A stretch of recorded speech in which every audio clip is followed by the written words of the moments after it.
cry of a mandrake is fatal to anyone who hears it, and he reveals a box full of freshly caught Cornish pixies. Lockhart just gulps and hides under his own desk like a coward.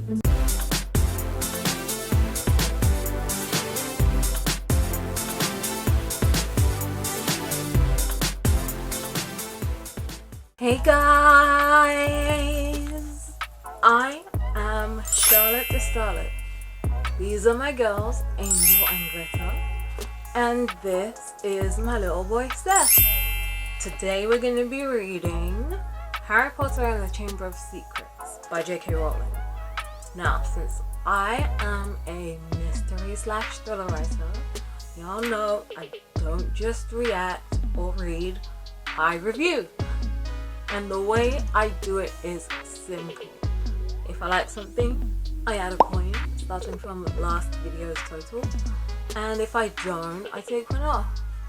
Okay, let's go. Why did Ron get a bright red envelope? When Ron does open the letter, instead of finding paper in it, he gets his mum's voice instead.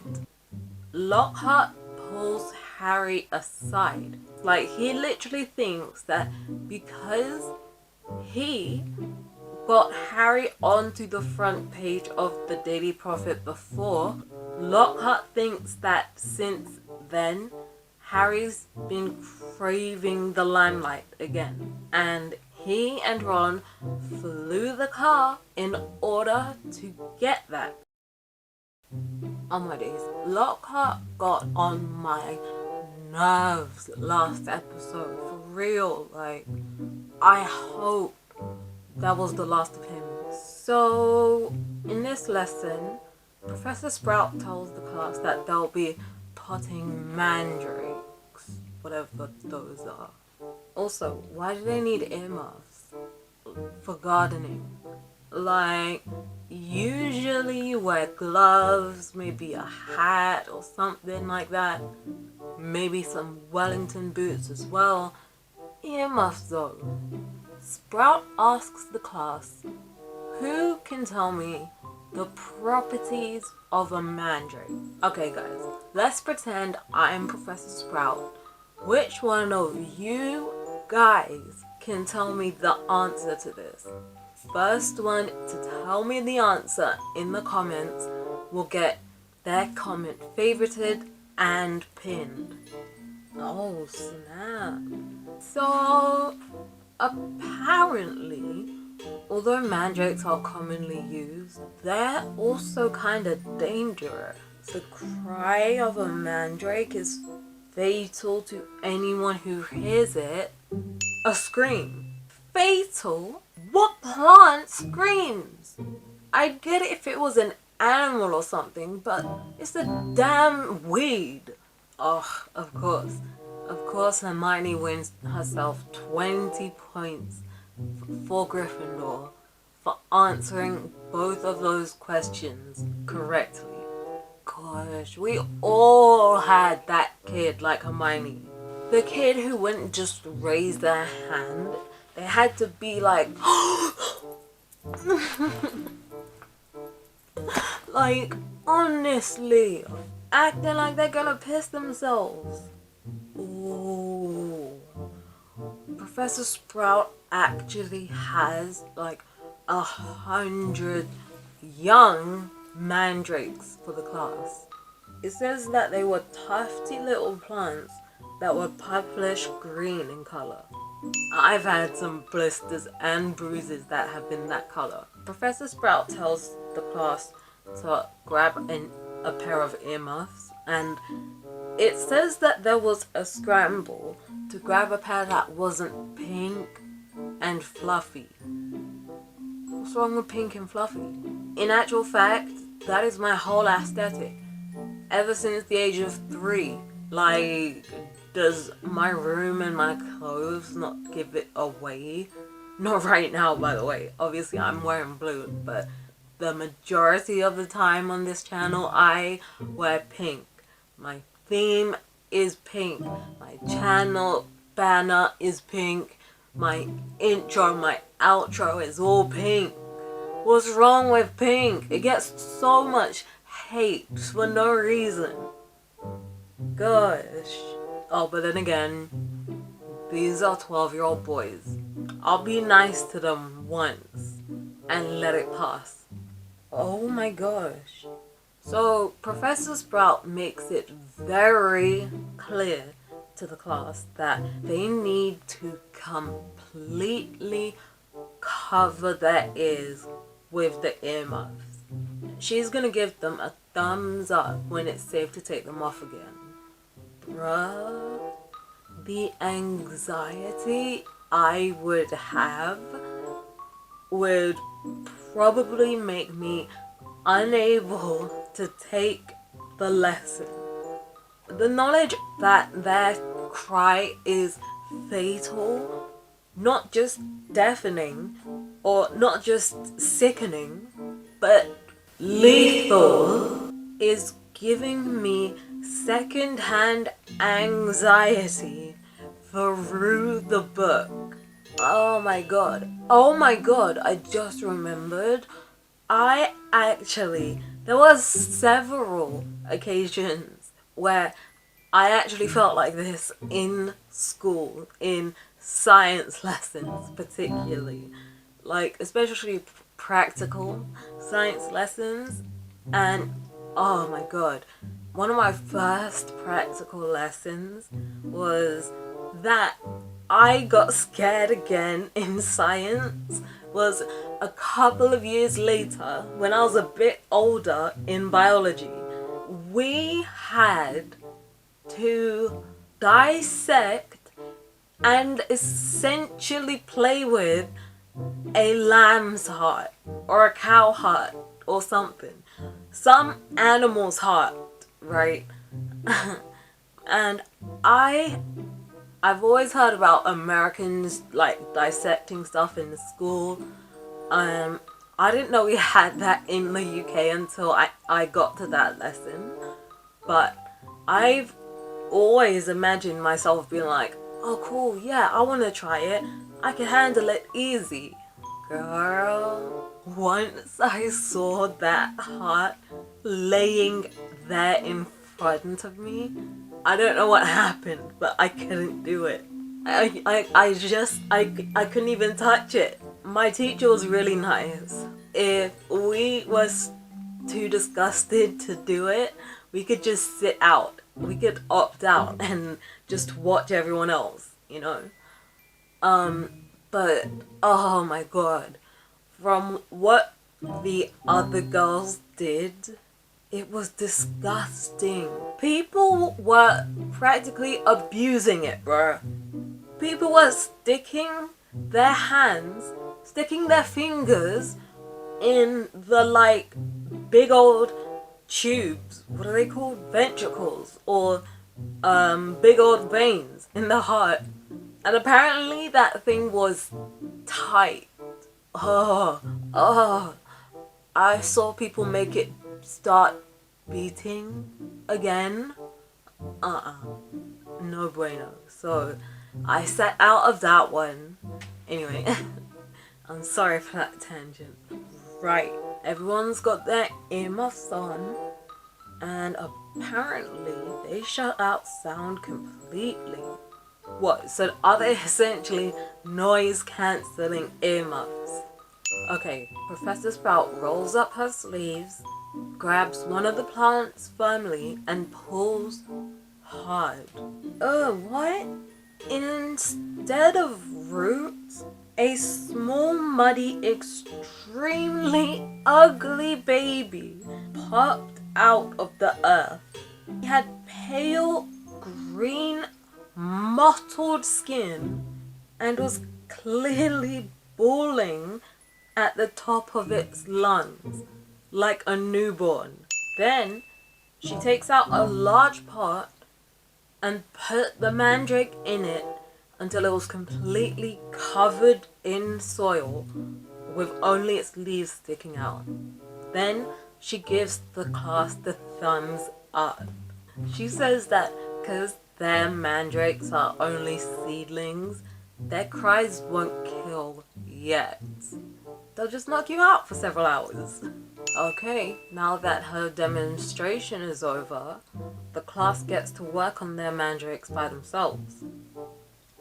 Wait, what? Oh my god! As Professor Sprout is giving out instructions of how they should work, she's also like, oh, be careful of the venomous tentacula. It's teething. What? Oh. Dragging these mandrakes out is not as easy as Professor Sprout made it look. Like, Harry is struggling. Wait, what the heck? These are actual babies. Like, it says that they didn't like coming out of their pots, but once they were out, they didn't like going back in. Like, that sounds just like a 2-year-old. I bet all you mothers out there can vouch for me on this. Okay, so eventually the class comes to an end and oh no. So Ron asks what lesson they have after lunch, and do you guys know what it is? Defense against the dark arts with Gilderoy Lockhart. Hermione's even got all of Lockhart's lessons outlined with little hearts. She is a full-on stan. Right, so they finish lunch and they've got a bit of spare time, but then on the way out of the Great Hall, Harry notices that someone's being following them. It was a small mousy-haired boy that Harry had seen trying on the sorting hat. It says he's staring at Harry like he was transfixed. Do we have another stan on our hands? Oh, he's also clutching a ordinary muggle camera. Maybe he's into photography. The moment Harry looks at him, he went bright red. Exactly like Ginny. Right, so then he introduces himself as Colin Creevy. Oh, he's in Gryffindor too. And he asks Harry to take a picture with him. Oh, we definitely have a stan on our hands. He knows everything about Harry. He goes on this whole big old monologue about everything that's happened in Harry's life so far. Just like I know everything about Michael Jackson's life, beginning to end. Wow. So, the full extent of what Colin wants is a picture with Harry that Ron or Hermione takes so that Harry can then sign said picture. Oh, stop! Come on, Draco. Why does Draco have to turn up now? It was such a wholesome moment. Of course, he thinks the idea of Harry signing pictures is hilarious. Oh my god, Colin is so sweet. Like, he's trying to stand up for Harry. He's like, you're just jealous, Malfoy. And the best part is, he's not wrong. Malfoy is jealous. Isn't that the whole reason he hates Harry? Because he didn't want to be friends with him. So now Ron gets involved and says, "Eat slugs, Malfoy," which turns Malfoy's wrath to him. Malfoy starts mocking the howler that Ron got. Oh my god. Then he's like, a signed photo from Harry will be worth more than the Weasley's whole house. Like, ugh, disgusting. Ooh.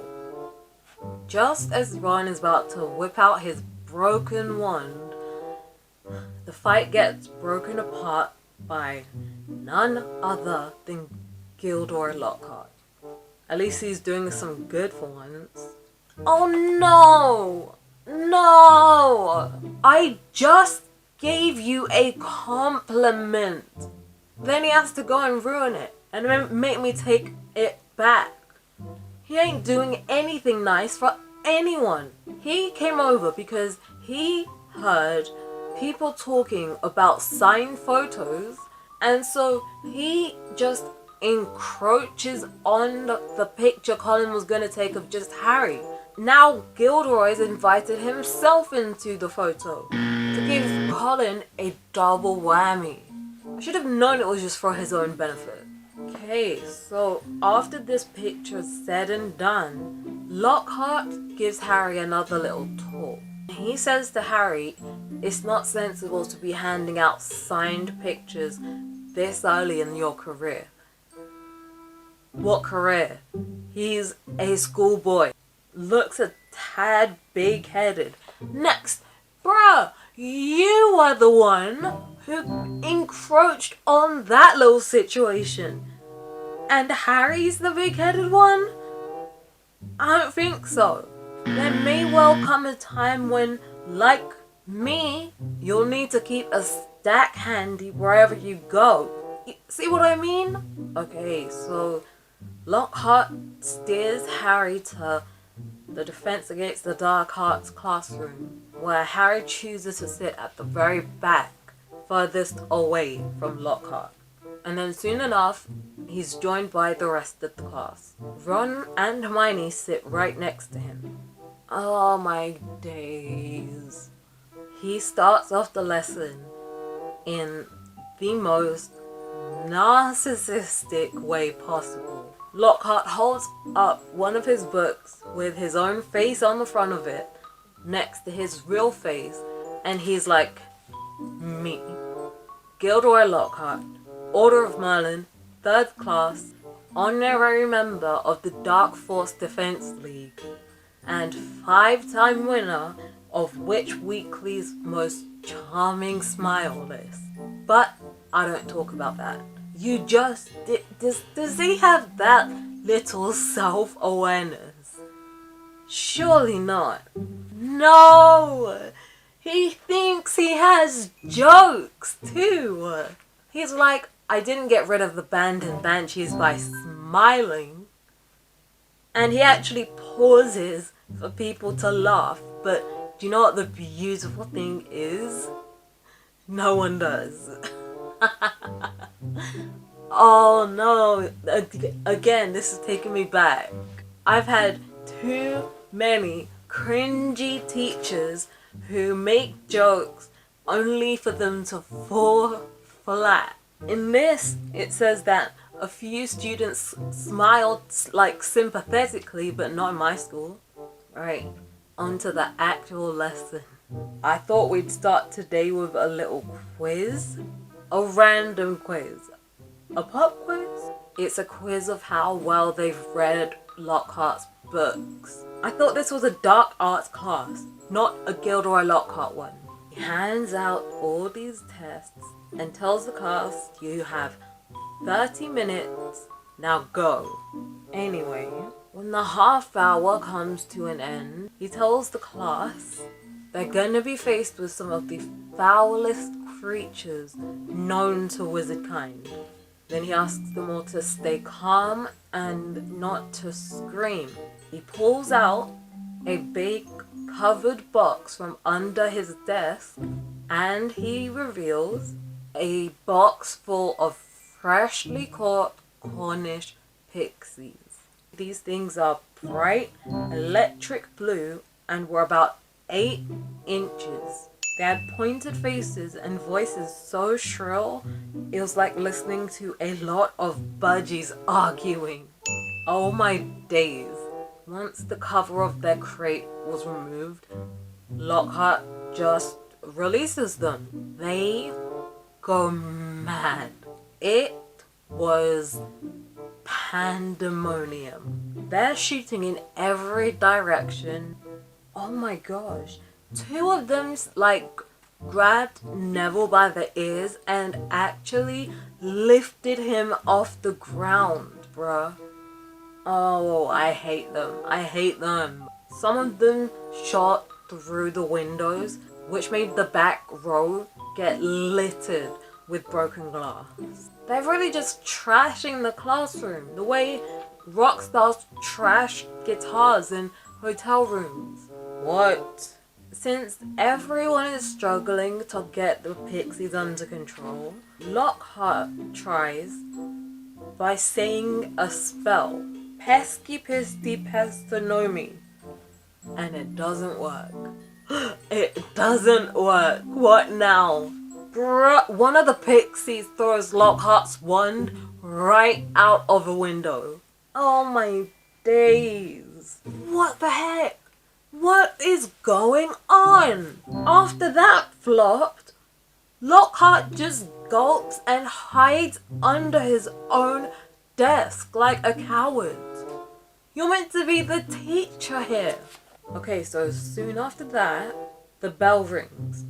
Everyone dashes for the exit, apart from Ron, Harry, and Hermione, who are unfortunately the last. Right as they're about to leave, he asks the three of them to single-handedly catch the rest of the pixies.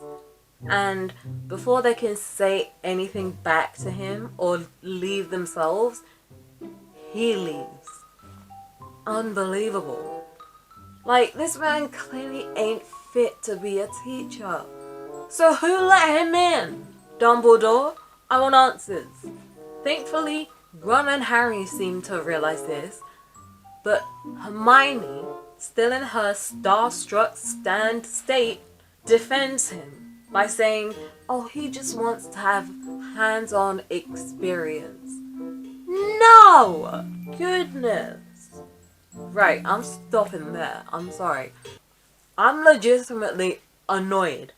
Right, I hope you guys enjoyed this video. If you did, make sure to give the like button and the notification bell a little kiss. And subscribe to become a Starlet. Don't forget to follow me on Snapchat, Twitter, Instagram, and Tumblr.